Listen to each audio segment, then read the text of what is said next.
everyone at Shirwell Primary School. I'm super excited to be cooking with you today. Your teachers have told me how proud they are at all your awesome homeschool learning. Well done guys, you're all superstars. So today we're going to be making super stuff. Hello everyone and welcome to our cooking session today. I'm so excited to be cooking with you and to be making our super stuffed peppers today. So my name's Claire and I run the Time to Cook Club's online cookery sessions for children and adults.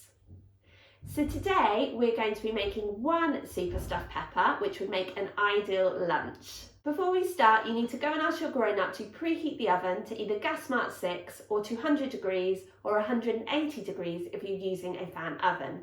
The reason we need to preheat the oven is to make sure that the oven is at the perfect temperature to cook our bakes in when we're ready to pop them in. The reason we have to ask our grown-ups to do this special job is because ovens can be very hot and so can get very dangerous. And we definitely don't want any burnt hands or fingers today. So before we start cooking, we must go and wash our hands to make sure that they're all sparkling clean. So if you haven't already done so, now's the perfect time to do that. So hopefully if you're cooking with me today, you have all of your ingredients weighed out, measured and ready to go, and also the equipment from the equipment list. So let's make a start. So if you haven't already, you need to work with your grown-up to prepare your couscous. So you'll need to measure out 25 grams of couscous, and then you'll need to ask your grown-up to boil the kettle for you and to measure out 40 millilitres of water.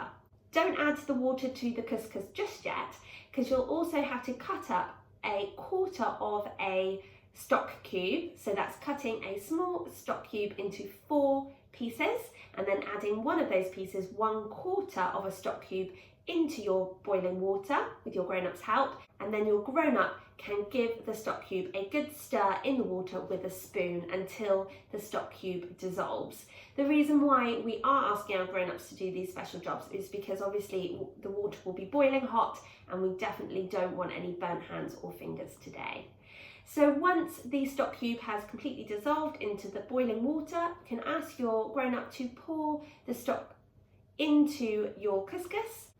Then you'll need to place a plate over the top or a lid and just leave it for 5 minutes to cook, okay? You can finish by taking a fork and just fluffing up your couscous. So I'm just kind of moving my fork around the couscous, okay, which is going to help to start to separate some of the grains. Okay, and that's your couscous all sorted. Okay, so we're going to be using a spring onion in our recipe today, and this is a spring onion. So before we start, you might want to just peel back one of the layers of the onion to kind of freshen it up a little bit. Like me, you found your spring onion at the back of the fridge. Okay, so just freshen it up a little bit, and then we're going to cut the roots and the shoot off. Okay, so if we hold our spring onion like this, you'll see you have got a little hairy bit on the end. Okay, they are your roots. So what we're going to do is with a knife, we're going to carefully cut the roots off of your spring onion. Now, just before we start to use our knives, there are some golden rules that we need to follow, okay? So whenever we're chopping any vegetables or any ingredients, we always do so on a chopping board. We're always looking at what we're doing the whole time, and we're always keeping our fingers well away from that knife blade, okay? So we're just going to chop off the hairy bits, which are the roots, and then this bit up here is the shoot, okay? So when it's growing in the ground, it will grow, obviously the roots will be in the soil and the shoot will be coming out. Okay, so if you take a look at your spring onion, you'll see that it's white right at the bottom and then it starts to get greener. So just where it starts to get greener, you want to cut that bit off, okay? You can use the shoots in things like soups to add a really lovely flavour, but today we're just going to be using the white part of the bottom of the spring onion. Great work, guys, well done. Now, what you're going to do is you're going to pour that couscous that you prepared earlier into your mixing bowl. Okay. You're then going to use some scissors to cut the spring onion into small slices to add to the couscous. If you don't have any kitchen scissors, don't worry. You can just use your knife on the chopping board, following our golden rules, to cut the spring onion into small slices. But I'm going to use some scissors. Remember that scissors do have really sharp blades too, so keep your fingers well away from those, okay? So we're just going to cut it into nice and small pieces. So when you cut your spring onion, it will look a little bit like there's kind of rings coming off it into your couscous. And like I said, this is going to add a really lovely flavour to your couscous. And just continue until you have cut all of your spring onion into small pieces. Now with this video, if you need to pause it at any time to catch up, please do so by pressing the pause button on the device that you're watching it on. There is absolutely no rush, so please do take your time. It's now time for us to prepare our mushrooms. So we're using 2 small mushrooms today. I'm going to peel my mushrooms, and to do that, what I'm going to do is I'm going to take the stalk out, give it a wiggle, and then take it out, okay? And then you can pop your thumb into the middle of the mushroom where there's a hole, and you can try and have a feel of the skin, which is just underneath, and then peel it round, okay? So you're just kind of cleaning up the mushroom. We don't wash mushrooms because otherwise they'll absorb all the water and they'll soak it up like a sponge, and then they'll be really mushy, okay? So we're just going to peel our mushrooms. Great work, guys. And then we're going to chop them. So when we're chopping our mushrooms, what we can do is we can make like a little rainbow bridge over the top of our mushrooms, okay, and then cut them down the middle, okay, like so, and then we're going to cut them into small pieces. But like I said, please do be really, really careful and just take your time, okay? There is no rush. And we're just going to do the same to both mushrooms.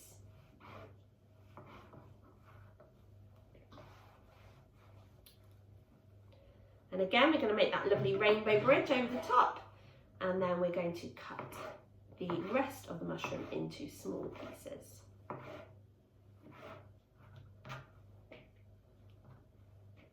Now, mushrooms are really, really good for giving you vitamin D, which is the same vitamin that the sun gives us as well.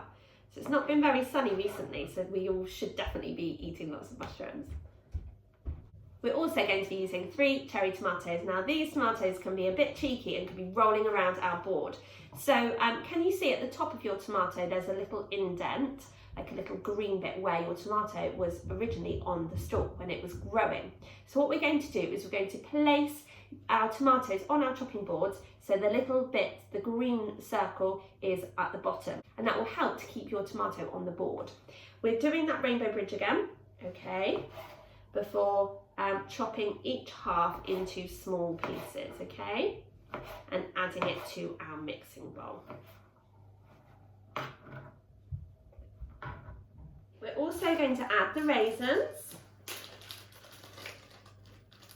and we're going to stir our mixture really well with a spoon.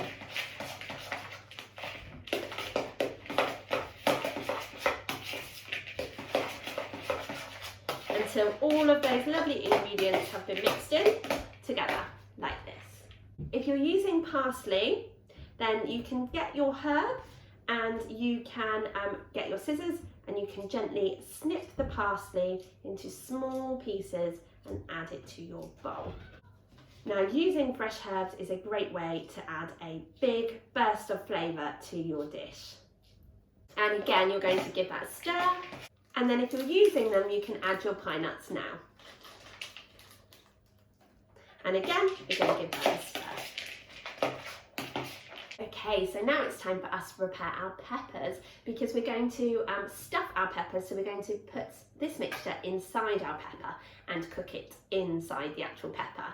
So you need to get your pepper with the stalk facing up, okay? And then we're going to pop our thumbs either side of the stalk and we're going to push down hard. Okay, so you should have popped the stalk down inside the pepper. So now you can ask your grown-up to help you to cut around the rim of the pepper. Okay, so we're going to make a kind of bigger hole, okay, like so. It's quite tricky, which is why we're asking for you to get your grown-ups to help you. Now what we're going to do is we're going to turn that pepper upside down onto your chopping board, and we're going to give it a tap, tap, tap, tap, tap. And that should help to get all the seeds out. Okay, if you have a look and you've still got seeds there, then you can do it again, okay? And you can also use your fingers to just pull out any kind of white bits from the pepper, okay, and any seeds. So we're just trying to get all of those seeds out before we start putting our mixture in. So before we start stuffing our pepper, we need to grate our cheese, okay? So you'll need a cheese grater. Now, be really careful when you're grating your cheese because the blades are really sharp. They can cut cheese, so they can definitely cut your fingers, okay? So to grate our cheese, we're going to hold our grater really firmly with one hand and the cheese with the other, and we're just going to stroke our cheese all the way down our grater, being really, really careful that we're keeping those fingers well away from the blades. Okay, so go nice and slowly with this. You definitely don't want any grated fingers. Now, if you have a grater like mine, you can look in the middle and you can see the cheese starting to come out, okay? So there's two sides of the grater, maybe, if you've got the same grater as mine. So you can use either side really, okay? And if you have any bits of cheese that are too small to grate, you can just pop them in with the rest of your cheese. So now what you're going to do is you're going to stuff your pepper. And to do that, you'll need your spoon. And what you're going to do is you're going to spoon the mixture that you've prepared down into the pepper, okay? And you can use the back of your spoon to gently pat it down, okay, so that you know that you're filling up the whole pepper, okay? You do need to leave a little bit of room at the top because that's where you're going to pop your cheese, okay?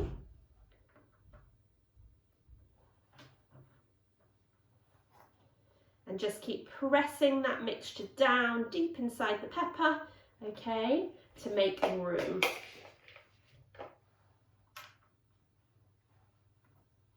Okay, great work. So once you've stuffed your pepper, you can then get your cheese and you're going to pop your cheese into the top part of the pepper. Again, using your fingers to press down, okay? You might not need to use all of your cheese, just see how much you can fit in.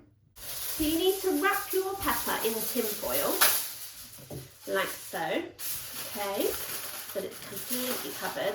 Keep it standing the right way up, otherwise all the cheese will fall out. And then you're going to pop it onto a baking tray. Now what you need to do is you need to go and ask your grown-up to pop your pepper into the oven to cook for 20 minutes. After 20 minutes, grown-ups, what you're going to do is you're just going to peel back the top of the tin foil so you can see the cheese, and you're going to cook it for a further 7 to 10 minutes until the cheese is lovely and golden brown on top and bubbling. Okay, but this is definitely a job for grown-ups because ovens can get very hot and so can be very dangerous.